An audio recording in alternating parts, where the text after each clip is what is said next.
Item ಯಾವುದೇ ಇರಲಿ try ಮಾಡಿ ಆಚಿ ಚಿಕನ್ ಮಸಾಲಾ. ಕಲಬುರಗಿ ಸೆಂಟ್ರಲ್ ಜೈಲಿನಿಂದ 3 ಕೈದಿಗಳು ಜೈಲಿನ ಕಾಂಪೌಂಡ್ ಗೋಡೆಯನ್ನ ಹಾರಿ ಎಸ್ಕೇಪ್ ಆಗಿದ್ರು.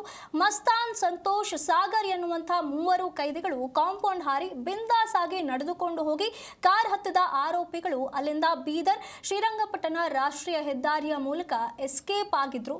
ಆದರೆ ಕಲಬುರಗಿಯ ಕಪ್ಪನೂರು ಕೈಗಾರಿಕಾ ಪ್ರದೇಶದಲ್ಲಿ ಪೊಲೀಸರು ಆರೋಪಿ ಕಾಲಿಗೆ ಗುಂಡು ಹೊಡೆದು ಬಂಧಿಸಿದ್ದಾರೆ. ಸಜಾಬಂದಿಗಳು ಎಸ್ಕೇಪ್ ಆಗೋ ದೃಶ್ಯ ಸಿಸಿಟಿವಿಯಲ್ಲಿ ಸೆರೆಯಾಗಿರುವಂಥದ್ದು. ಕೆಲ ದಿನಗಳ ಹಿಂದೆ ಕಲಬುರಗಿ ಸೆಂಟ್ರಲ್ ಜೈಲಿನಿಂದ 3 ಕೈದಿಗಳು ಗೋಡೆ ಹಾರಿ ಎಸ್ಕೇಪ್ ಆಗಿದ್ರು. ಈ ಪ್ರಕರಣಕ್ಕೆ ಸಂಬಂಧಪಟ್ಟಂತೆ ತನಿಖೆ ಕೂಡ ನಡೀತಾ ಇತ್ತು. ಆರೋಪಿಗಳನ್ನ ಹುಡುಕೋಕೆ ತನಿಖೆ ಕೂಡ ನಡೀತಾ ಇತ್ತು.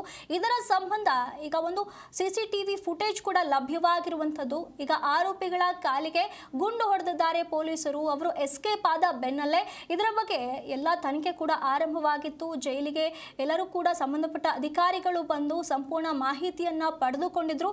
ಇದಾದ ಬಳಿಕ ಇಲ್ಲಿ 3 ಜನ ಮಸ್ತಾನ್, ಸಂತೋಷ್, ಸಾಗರ್ ಎನ್ನುವಂಥ 3 ಕೈದಿಗಳೇನಿದ್ದಾರೆ ಅವರು ಬಿಂದಾಸ್ ಆಗಿ ನಡ್ಕೊಂಡು ಹೋಗಿ ಕಾರನ್ನ ಹತ್ತಿದ್ರು ಅಂತ ಹೇಳಲಾಗ್ತಾ ಇರುವಂಥದ್ದು. ಬೀದರ್ ಶ್ರೀರಂಗಪಟ್ಟಣ ರಾಷ್ಟ್ರೀಯ ಹೆದ್ದಾರಿಯ ಮೂಲಕ ಇವರು ಎಸ್ಕೇಪ್ ಆಗಿದ್ರು. ಈಗ ಕೈಗಾರಿಕಾ ಪ್ರದೇಶವೊಂದರಲ್ಲಿ ಪೊಲೀಸರು ಇವರ ಕಾಲಿಗೆ ಗುಂಡು ಹೊಡೆದಿದ್ದಾರೆ.